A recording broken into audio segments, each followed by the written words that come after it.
Então, estamos aqui em Mateus capítulo 4, verso 23 ao 25, que diz o seguinte: percorria, que é essa palavra que designa um processo de atravessamento.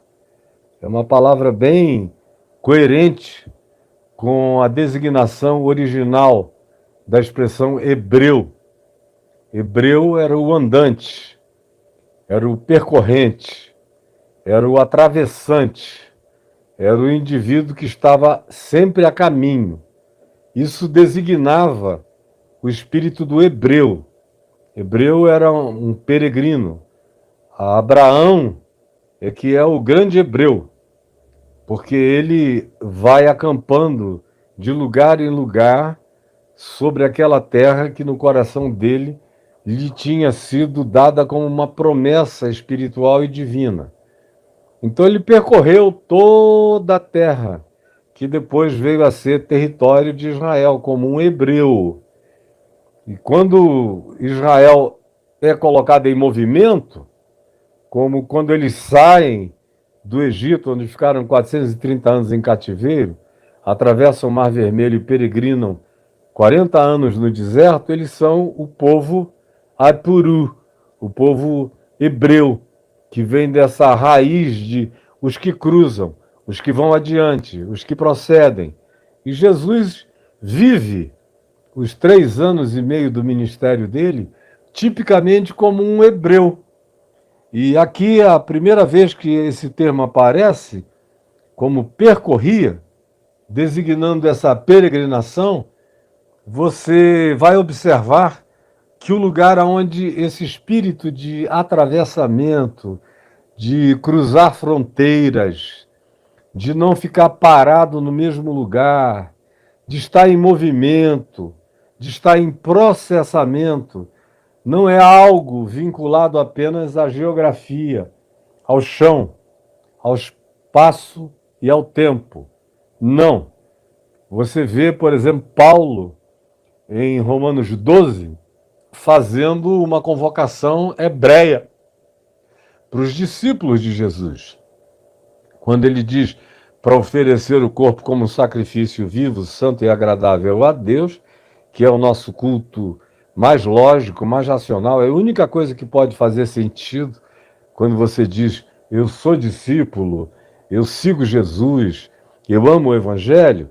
Se é verdade, isso não será provado através de decorações doutrinárias, nem de formulações sistemáticas, nem de adesões dogmáticas.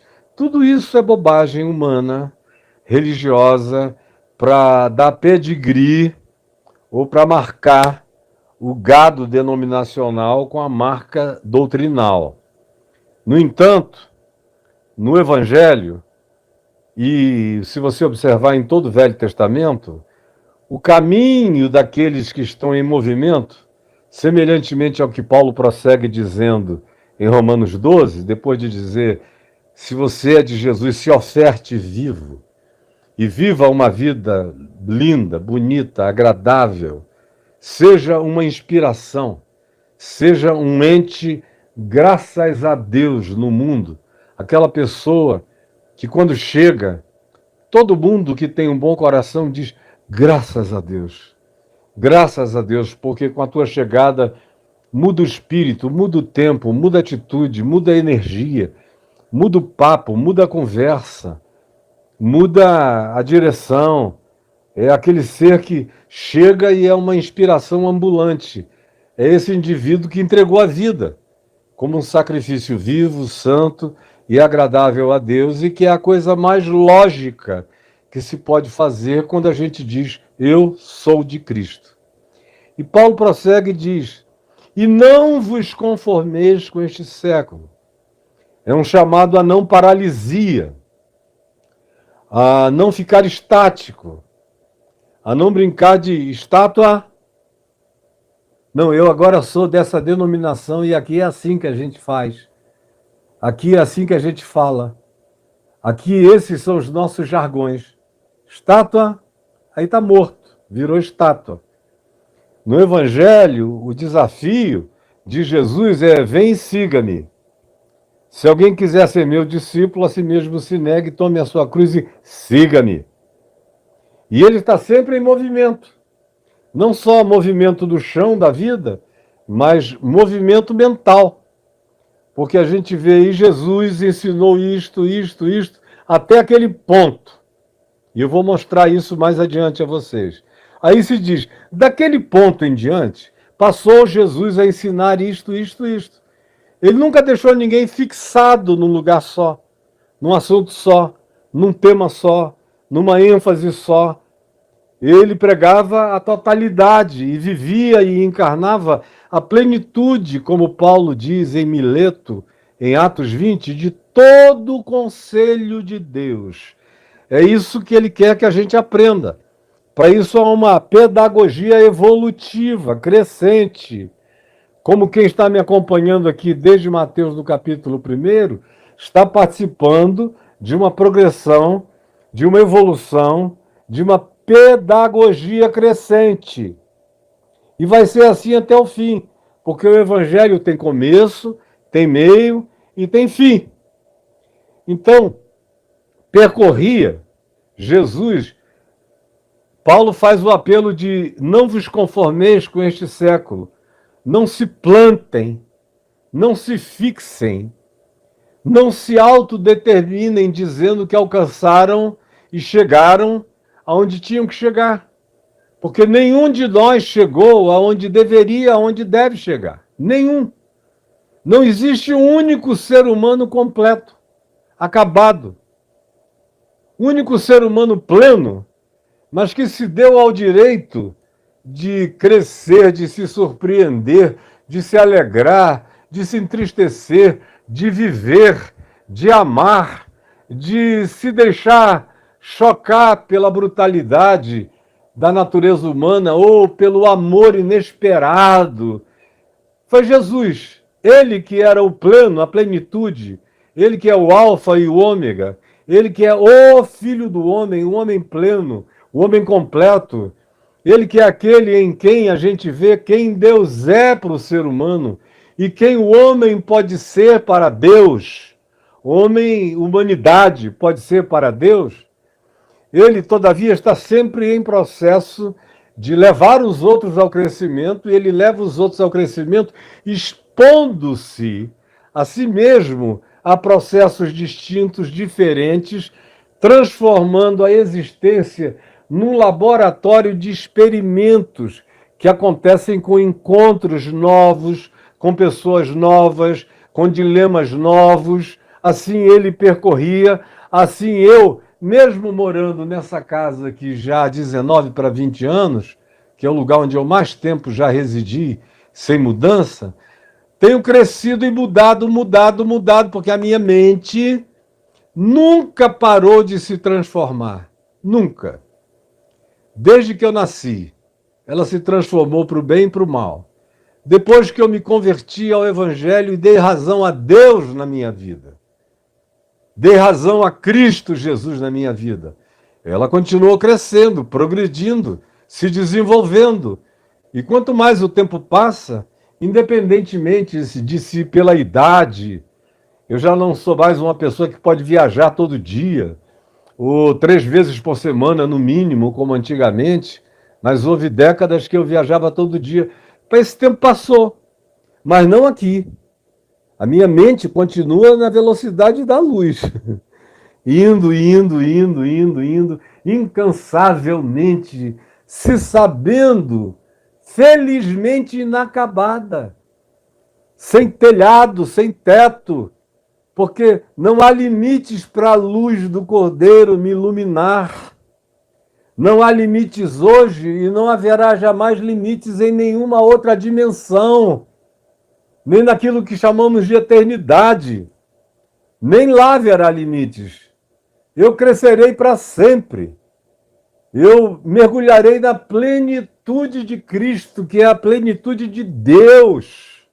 Esse é o meu chamado, é a minha vocação, é a minha destinação de ser e a sua também. Não é algo que se particularize apenas para alguns. Então, a mente em estado de renovação acontece mesmo que você estivesse condicionado por uma prisão e grades. Mas se você quisesse continuar crescendo, a sua liberdade para o desenvolvimento mental, espiritual, psíquico, em todos os níveis é ilimitada. Porque essa é a nossa vocação. E Jesus sinaliza com esse espírito hebreu, que vai ser muito mais recorrente na leitura do Evangelho de Marcos, aonde a gente vê toda hora dizendo que Jesus saiu do lugar tal, atravessou para o lugar tal, cruzou o Jordão, cruzou para regiões da Ciro-Fenícia, cruzou o Mar da Galileia. São todas expressões de movimento, são expressões transicionais de quem vai ao alcance de, que vai em procura de, que vai ao alcance de coisas. Percorria. É um atravessar limites. Esse é o significado do percorrer. E aqui, no caso, começa com uma designação do percorrer geográfico e de natureza também microcultural, porque em Israel, nos dias de Jesus, havia muitas culturas. Inclusive, eu já expliquei que a cultura da Galiléia era múltipla, era miscigenada. A cultura, por exemplo, dos samaritanos era completamente diferente. E diferente não só dos da Galiléia, mas absolutamente diferente da dos judeus. Assim como a dos judeus de Jerusalém era completamente diferente da cultura da maioria do povo na Galiléia, que também era território de Israel. De modo que até naquele ambiente de Jesus, esse cruzar implica o tempo todo em se expor ao novo, em aprender novas pessoas, novos relacionamentos, novas percepções, novos conhecimentos, novos dados relacionais, que é o que deve acontecer com gente sadia, madura, com pessoas que não se limitaram, que não acharam que se formaram em nada. Ai dos formados, porque deles é a mediocridade. Ai dos concluídos, porque deles é a paralisia mental. Ai dos que se doutoraram, porque deles é o limite do doutoramento. Ai dos evoluídos, porque a sua evolução é a sua própria estagnação, uma vez que eles a definam como sendo algo que já lhes ocorreu. Bem-aventurados os humildes de espírito, Jesus disse, porque deles é o reino dos céus, eles não têm limite. Eles são os ensináveis. Eles são os que se mantêm abertos sempre para aquilo que vem de Deus, que vem de Jesus, não de doutrinas, igreja, religião, moveres, novas modas, doutrinações, figuras que aparecem de repente inventando coisas, como todo dia na internet tem alguém inventando alguma coisa. E como a maioria das pessoas é inculta mesmo, qualquer coisa que pareça ou que seja dito como historiadores que dizem, isso, como eu vi um cara falando anteontem do cuspo de Jesus, o cuspe de Jesus. Que Jesus cuspiu na direção do homem lá do cego de nascença de João 9, porque ali, em Betesda, todo mundo que passava por uma pessoa doente ou flagelada cuspia. E ele disse que isso era um fato histórico, o que não é verdade, especialmente em Betesda, onde só tinha doente à volta das piscinas. Se essa prática ocorresse em algum lugar, era muito fora, na rua. Acontecia muito mais com leprosos, mas que ninguém se dava nem ao trabalho de cuspir, era virar de costas e fugir. Sair de perto, não sabiam porquê, mas contagiava.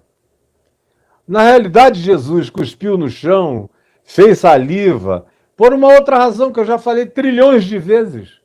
Ele está usando o elemento primal de Gênesis na criação, fazendo barro para refazer um olho, usando o mesmo princípio arquetípico de Gênesis, de que da terra ele fez a matéria orgânica da composição de quem os humanos, Adão e sua, veio a se tornar, e de Adão a sua mulher veio a aparecer.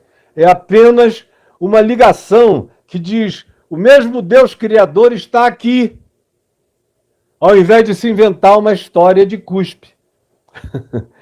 Mas você não sabe nada, diz: oh, que revelação! Revelação nada, que enganação. Bonitinha, mas enganação. A aplicação do garoto lá foi até bonitinha, mas o pressuposto totalmente equivocado. Então, eu não estou sugerindo a você que percorra a loucura que está sendo exposta por aí, mas que você, andando com Jesus, percorra o caminho que Jesus propõe. Que você ande com ele. Jesus percorria toda a Galiléia. A volta toda de Galil, do círculo gentil, do círculo pagão, cheio de pequenas cidades em volta, no sopé das montanhas todas, do lado oriental e do lado ocidental, no norte e no sul, onde não há montanhas, porque é onde o Jordão entra e o Jordão sai, mas no oriente e no ocidente há montanhas altas, eu já expliquei isso. E aí, Jesus percorreu toda a Galiléia, as aldeias de baixo, pesqueiras, e as aldeias de cima, das montanhas, onde as pequenas luzezinhas apareciam naquele tempo e aparecem aos milhares até o dia de hoje, porque agora é energia elétrica. E dá para a gente ver aquele colar de luzes lá em cima das montanhas, em volta do mar da Galiléia. Ele percorria toda a Galiléia.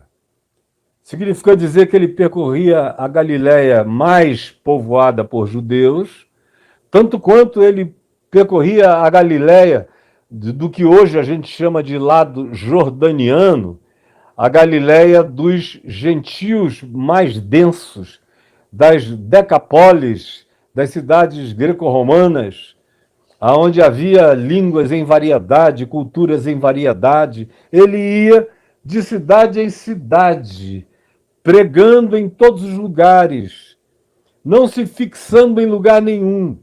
E usou o Mar da Galiléia, depois de um tempo, como uma mídia, como uma highway, como uma rede de comunicação marítima, indo na diagonal, atravessando, ou cruzando de norte a sul, indo para todos os lados. Logo, logo ele parou de andar a pé em volta, porque as multidões eram tantas que ele não podia se locomover. O barco passou a ser a única mídia possível para fazer essas viagens e falar de cidade em cidade, de grupo em grupo. Agora aqui, nesse iniciozinho, ele ainda está percorrendo a pé. Vai chegar uma hora que o Evangelho de Marcos vai nos dizer que ele não podia mais se locomover. É quando ele passa a andar e fazer todos esses movimentos na hora apropriada, usando o barco como mídia. Percorria Jesus toda a Galiléia, sem acepção de pessoas, nem de culturas, nem de grupos. E o que ele fazia nesse percorrimento de toda essa variedade humana e cultural da Galiléia? Ele ia ensinando nas sinagogas. As sinagogas estavam presentes, especialmente no lado que hoje nós chamamos o lado judeu. É onde está Tiberíades, onde está Magdala, aonde está Cafarnaum, aonde está Betsaida, aonde está Corazim, aonde mais ao norte estará Cesaré de Filipe. E eram esses os lugares com maior incidência de sinagogas. Do outro lado do Mar da Galileia, a população era mais pagã, mais gentílica, portanto, menos sinagogas. Aonde tinha sinagoga, Jesus entrava primeiro na sinagoga porque já tinha um povo reunido, supostamente com predisposição. Note bem, supostamente com predisposição para ouvir e para entender alguma coisa. Então ele vai aonde existe, em primeiro lugar, essa suposta predisposição. Aí certamente ele pregou em todas as sinagogas da Galileia. Ele pregou na sinagoga de Tiberíades, que era uma grande sinagoga. Ele pregou na sinagoga de Magdala, onde Maria Madalena vivia. onde provavelmente ele a conheceu, de quem ele expulsou 7 demônios que a possuíam e a atormentavam, e ela passou a ser a apóstola dos apóstolos, porque a primeira e mais revolucionária de todas as mensagens do Evangelho foi confiada a Maria Madalena, que levou aquela mensagem aos irmãos homens. Foi ela que viu Jesus ressuscitado. Foi ela que conversou com ele. Foi a ela que ele disse: vai e diz aos meus irmãos que se dirijam a Galiléia e lá me verão. A primeira boa nova de ressurreição foi contada por Maria de Magdala. E a sinagoga de Magdala é uma das mais antigas e é uma das mais simbólicas, porque hoje em dia a arqueologia já nos mostra, sem sombra de dúvidas, de que 8 anos depois de Jesus ter sido assunto aos céus, cristãos e judeus se reuniam na sinagoga de Magdala para cultuarem a Cristo Jesus juntos, o que mostra o impacto avassalador de Jesus na continuidade da manifestação de fé durante alguns anos ali na região da Galiléia toda, a começar certamente de Tiberíades e de Magdala, como também em Cafarnaum, para onde ele mudou, onde ele foi viver. Logo a gente fica sabendo que ele foi residir na casa de Pedro. E ao chegar lá, curou a sogra de Pedro. E já fizeram muitas piadinhas a esse respeito, eu detesto piada repetida. Mas foi morar na casa de Pedro. Frequentava a sinagoga também, porque havia a pressuposição de que havia pessoas na sinagoga que eventualmente queriam aprender a interpretar a Escritura. E é isso que Jesus faz, como ele faz também na sinagoga de Nazaré, da Alta Galileia. Ele percorria as sinagogas. Aonde havia sinagoga, ele entrou em primeiro lugar. Ele mesmo tinha dito que foi enviado originalmente, prioritariamente, às ovelhas perdidas da casa de Israel. E se há um lugar onde você encontra ovelhas perdidas da casa de Israel, é nas sinagogas. Porque é na sinagoga que existe a presunção do saber, a presunção do crer, a presunção da verdade, a presunção doutrinária, a presunção dogmática.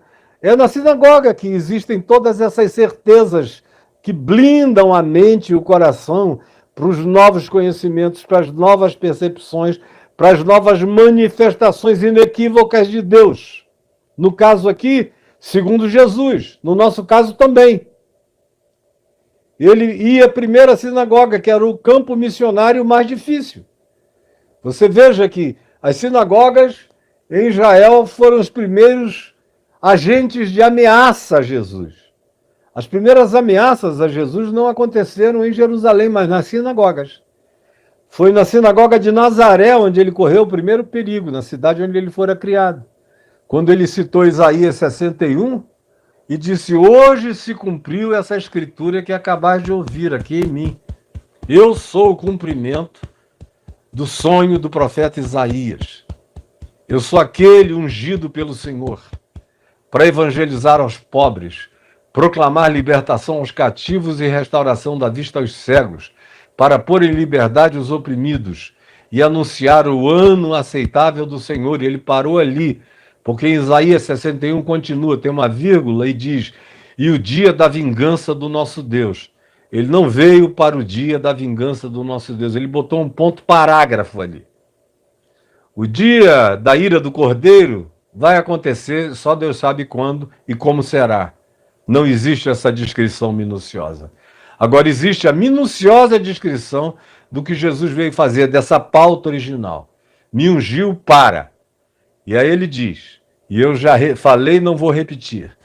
E ele põe um ponto parágrafo ali, e anunciar o ano aceitável do Senhor, o ano da graça, a era da graça, o aion ou aeon, da graça de Deus, onde todo ser humano está sendo convidado a vir porque os pecados da ignorância não foram e não serão levados em consideração, e porque Deus haveria de consumar e pagar a dívida não só de judeus, mas do mundo inteiro, porque Deus amou ao mundo, não os judeus, mas o mundo todo, de tal maneira que entregou o seu filho, como João virá dizer depois, como propiciação pelos nossos pecados, e não somente pelos nossos próprios, mas ainda pelos do mundo inteiro. Então ele começou a mostrar essa universidade, essa universalidade do Evangelho, percorrendo toda a Galiléia, que por acaso era redonda como a terra, ovalada como a terra, dando uma volta naquele mini planetinha da Galiléia, falando com nações, etnias e culturas diferentes. Percorria e entrava em primeiro lugar nas sinagogas. E nas sinagogas ele pregava. Todo mundo via que nele havia algo especial. Ele já vinha acompanhado de pessoas que tinham acabado de ser curadas, de serem ajudadas, ou que estavam impressionadas com o que tinham ouvido dele, de modo que era chegar na sinagoga e o rabino-chefe, ou o chefe da sinagoga, quando não havia um rabino, a não ser um itinerante que passasse por lá, davam-lhe logo a palavra. Tu queres ler e comentar? E ele ensinava a palavra. E aí ele esperava a reação. Houve reações pavorosas, imediatas, como na sua cidade natal, em Nazaré, que o levaram para a beira da montanha da precipitação, uma montanha íngreme, só de pedras, terrível, e mata qualquer um que cai ali de cima, altíssima. E ele, olhando para eles, atravessou no meio da multidão, sem dizer uma palavra, e foi embora. E ficou admirado da incredulidade desses que com ele tinham familiaridade, mas que também sofriam dessa crosta religiosa impeditiva da percepção de que ele veio originalmente para os que eram seus, mas os seus não receberam.